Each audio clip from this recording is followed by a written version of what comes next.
Welcome. Thanks for stopping by. I know we're all so busy, and I now realize, well, I knew this when I titled this series like I did, that some people would really be even pissed off about the title. And I did hear from someone, at least one person out there is officially offended at how I'm calling this Cure Your Anxiety.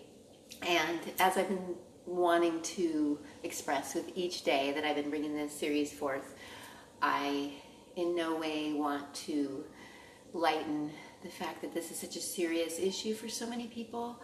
But yes, I did use this word cure, even though I knew it might really trigger some people, because I really feel like, honestly, there's a piece here that we can bring up, which this being offended by the idea that there could be a cure is going to help me bring up. So I, with the most love and honor and respect, want to bring up that part of what we would do in what I would call a more yoga approach, an approach that may come from more like a meditation background, perhaps.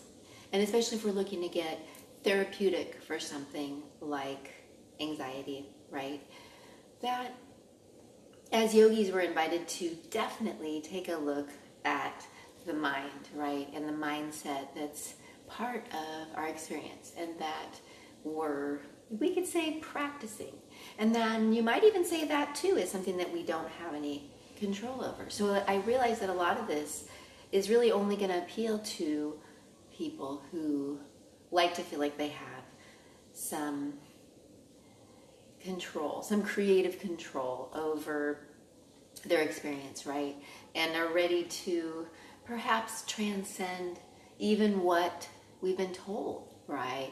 Practitioners or science sometimes, right? I'm not saying to bypass science, but just to be open so that we might be able to, especially if we're experiencing something that's super unpleasant or really limiting our ability to enjoy life, right? That part of a mindset might involve just being open to how we're looking at something like a condition like anxiety, how we're talking about it, how we're deciding that it plays a role in our lives, right? And so, like, this dear person who I do care about expressed to me that they feel like their anxiety is something that's inherited or genetic, right? And maybe that is true, and so just not even possible to cure. And again, I really love to bring up that this word cure, I'm not trying to say erase or make go away, and that we would never have to experience anxiety again, because I think anxiety is part of life, and perhaps even more of a part of life the more that we move into some of this like lifestyle of creativity and flow and following our dreams and such. So anxiety is a thing wherever we're at on the spectrum, but for some of us it's a crippling disorder, and I do want to honor that and appreciate that we all have our own experience of it, right? But yes, part of this approach would invite in a mindset, and even just looking at our mindset with how we're thinking about the anxiety, how we're talking about it. If we've decided that it's a lifelong thing that we are going to have to deal with. I mean, I'm up for being open to what may be true and accepting, right? But then even then, maybe we're even more inspired, perhaps, to take that much more care of ourselves if we have the privilege. We could say, if we know that's something that's part of our biology, then maybe we can use that as the impetus to just do what we can do to keep soothing it, right?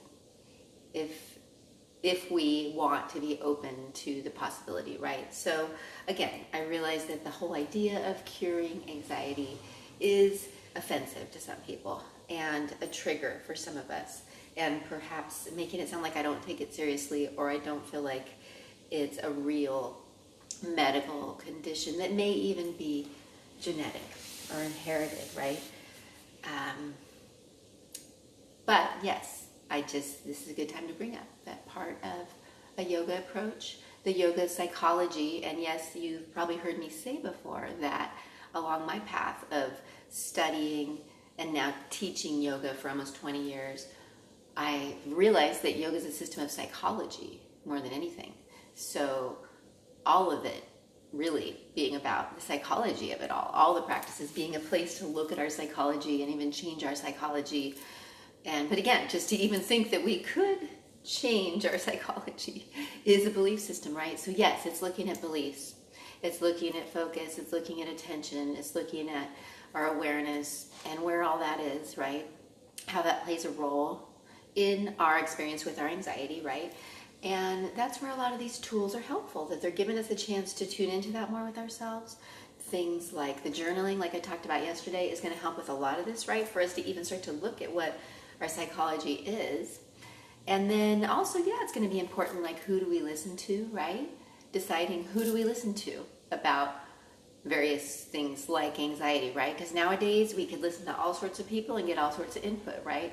So deciding who we want to listen to, is it someone that we maybe want to be experiencing life like they are, right? Is it working for us, right? Is it something we want to pass on to our children, right? Yeah. So that's where, yeah, today I had to bring up that mindset is a big, huge part of yoga and meditation, and definitely part of what we're going to look at if we're trying to shift something like anxiety using a yoga approach, and part of why we're going to use things on and off the mat. We get to look at that during the mat practice for sure, which is part of what I love to teach whenever I get to teach about the mat practice, and there's a chance to look at and change our psychology there. But then that's why there's so many other tools that we can call yoga and meditation that are a lot about looking at and shifting and expanding and choosing the mindset, right? And realizing that that's a yogi thing to do, a more connected thing to do, we might say, to realize what mindset we're in, to be open to the idea that we could have an influence in our mindset, right? Maybe it's something we could always be building and growing and shaping and enhancing, right? And that could really change our experience with something like anxiety. And that's where some of these things I brought up already, that it's all energy.